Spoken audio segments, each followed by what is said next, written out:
So now that we know the origins of Puritanism, how exactly did they end up in America, and how did they create a government based on a theology, and what did that look like? So the non-separatist Puritans were trying to reform the Church of England from the inside. But by the 1620s, they were facing what is called the Puritan dilemma. Their dilemma is they want to stay with the Church of England. They don't want to separate from it. They want to change it from the inside. But the Church of England was not changing. And in fact, it was moving in the opposite direction from what they wanted. It was adopting policies that are more towards free will. And Church of England was kicking out ministers who were preaching Protestant Puritan theology. So, that's their dilemma. What do they do? The answer they came up with was they needed to physically move.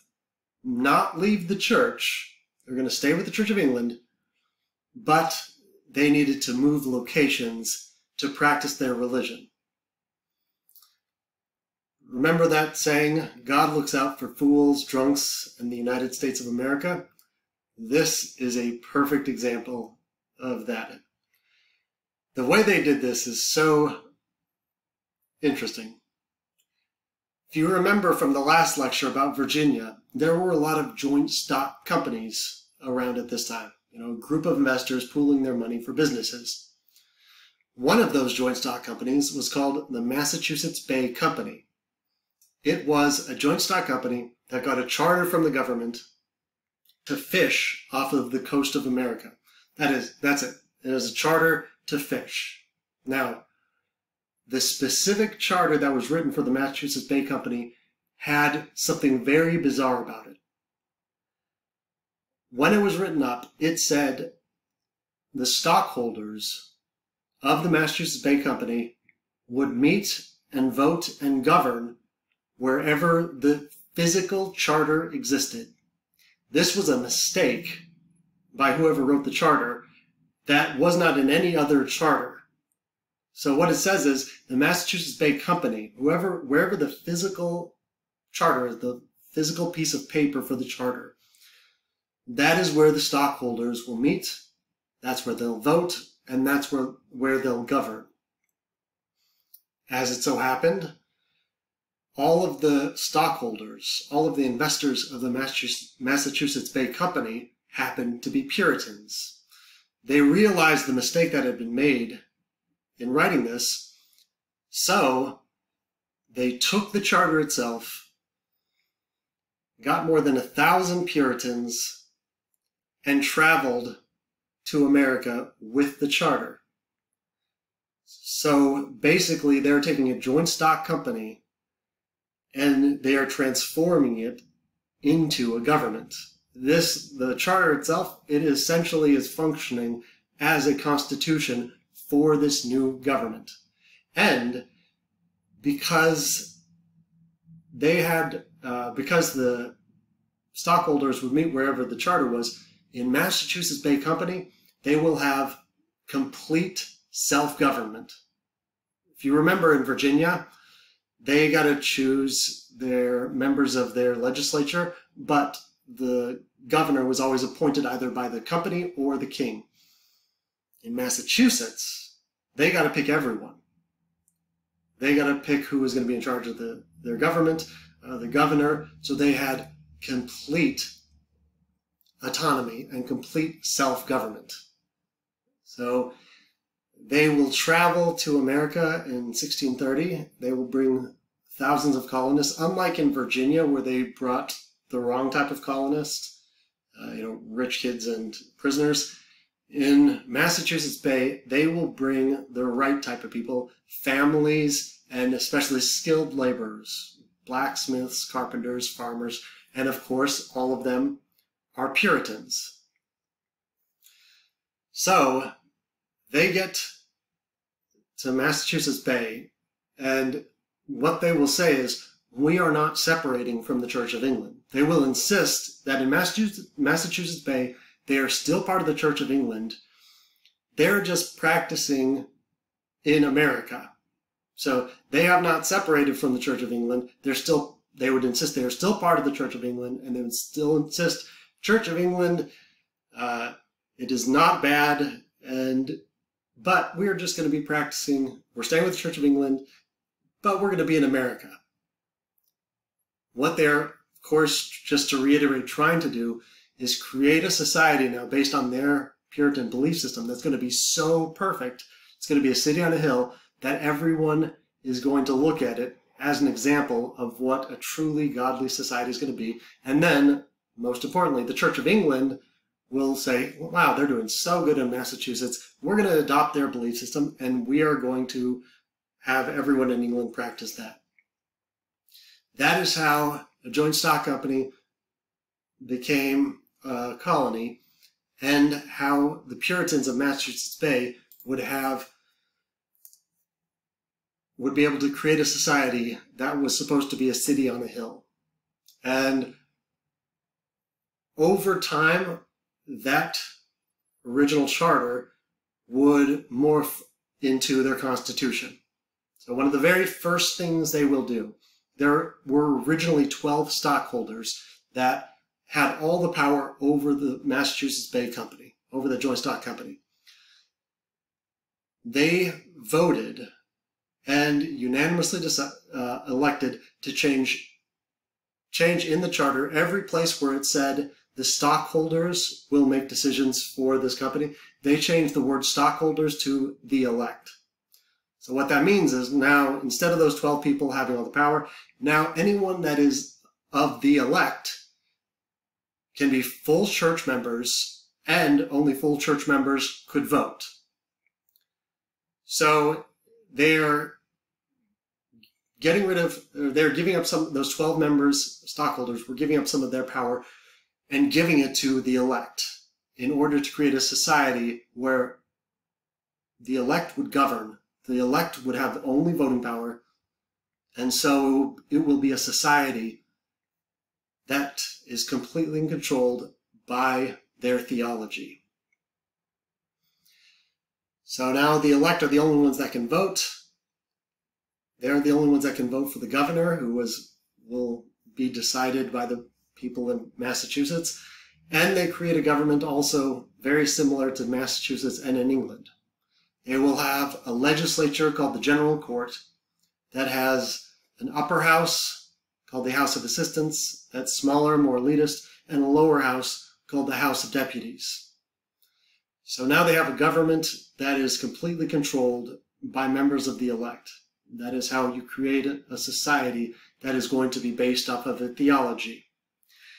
Now, if they're going to be a city on a hill, if they're going to be a perfect society, they have to make sure everyone in society is agreed on their religious beliefs and everyone is living a virtuous life. The way they did that was first by creating a system of elders. So in Massachusetts, they had a bunch of different congregations, a bunch of different churches. If they allowed all the churches to read and interpret the Bible the way they want to, they were going to have probably as many different interpretations as there were churches. So they had to make sure there's uniformity. So they created a system in which every one of the congregations elects an elder. Those elders would all get together with the ministers, and they would make sure that there was uniformity. They are all preaching the same thing. Is this a true congregational system? No. But if they're going to have a city on a hill, they cannot allow for deviations. They've got to have uniformity. Also, they can't have a society where there are, prostitutes and drunks and heathens running all about doing whatever they want to. So they have to make sure they have a virtuous society. They have to have cooperation between church and state. By state, I mean government. The church establishes the rules, then the state, the government, enforces those rules. So the church made all sorts of rules, and then the government would enforce it. For example, everyone had to attend church. They would have the police go out and round up people who, you're a farmer, you have a lot to do, you don't want to go to church. Well, the police would come and make sure you are going to church. It doesn't mean you're a church member or of the elect, but everyone has to go to church. So there is complete cooperation between church and state. So in Massachusetts Bay, there is no democracy and there is no separation of church and state, so no religious freedom, but they didn't want either of those in the first place. That was never their objective. They had complete uniformity, they enforced virtue, and they did it with a brutal hand when necessary. One of the ministers, a guy named Nathaniel Ward, gave a famous sermon in which he said, "He that is willing to tolerate any religion besides his own either doubts of his own or is not sincere in it." So what he's saying is, if you can tolerate other belief systems, that means you don't believe. The word tolerate there scares me, because if you're not going to tolerate, what is the other option? And the Puritans of Massachusetts Bay did not tolerate any other religion. And when I say not tolerate, I mean they handled dissent with a brutal hand. When the dissent came from outside of the church, they were especially intolerant. One of the most famous examples, and they were tolerant of all other religions. They could not allow Catholics or Jews to go running around, so they would execute anyone who was in their province that did not agree with them. But the most famous example is Mary Dyer and the Boston Martyrs. Boston Martyrs were Quakers. If you know what Quakers are, they're called the Society of Friends. That is what Benjamin Franklin was. They're the ones that will settle Pennsylvania. They're called the Society of Friends because they're pacifists. They do not believe in war in any way, shape, or form. To this day, Quakers in the United States are exempt from the draft. In the 1960s and 70s, during Vietnam, the number of Quakers exploded because there was exemption from the draft. Well, a bunch of Quakers came to Boston, and they had the audacity to sing in public. So they were arrested, and they were tried and sentenced to death. They were brought to all the different towns, because, Massachusetts, there were a bunch of smaller towns. They were brought to all the towns and whipped. One of them had their ears cut off before they were executed. And just so you know, if you're like, yeah, well, 1660s, that was normal. No. Even in England, they looked across the Atlantic and said, what a bunch of freaks. This was harshly criticized all over England. This was seen as just insane. That is the most famous example. They executed Quakers for singing and existing in Massachusetts. Other Quakers, they would go lighter on and just whip them from town to town to make an example of them, and then kick them out of Massachusetts. But they did not tolerate any dissent from outside of the church. When there was dissent from within the church, they also didn't tolerate it, but they weren't quite as harsh.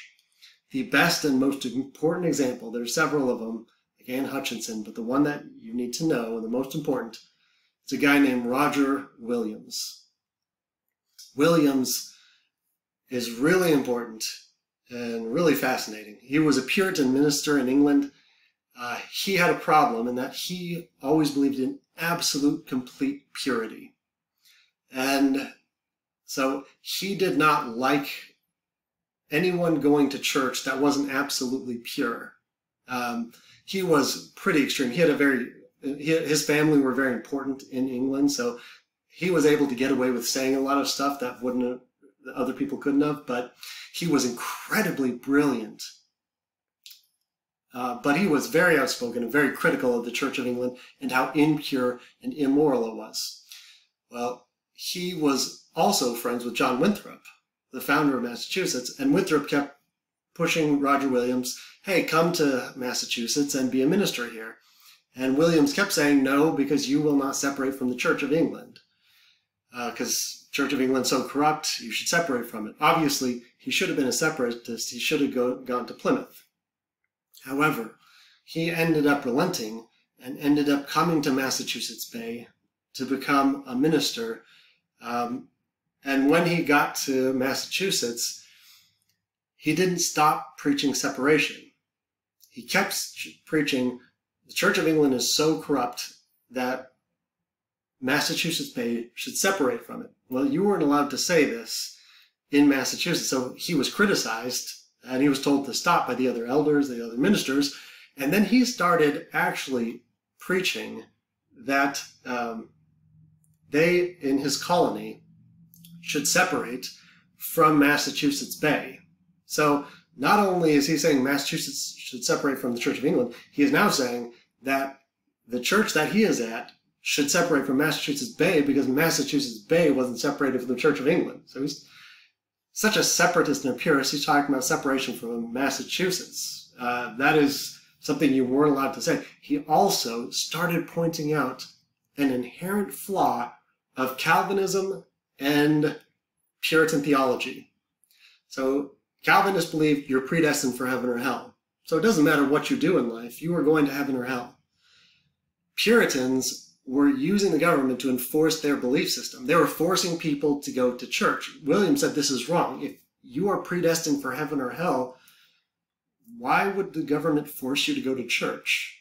The reason he was saying this was because he was getting people forced into his church in Salem that didn't want to be there, and he didn't want them there because they were not pure, and he wanted a pure church.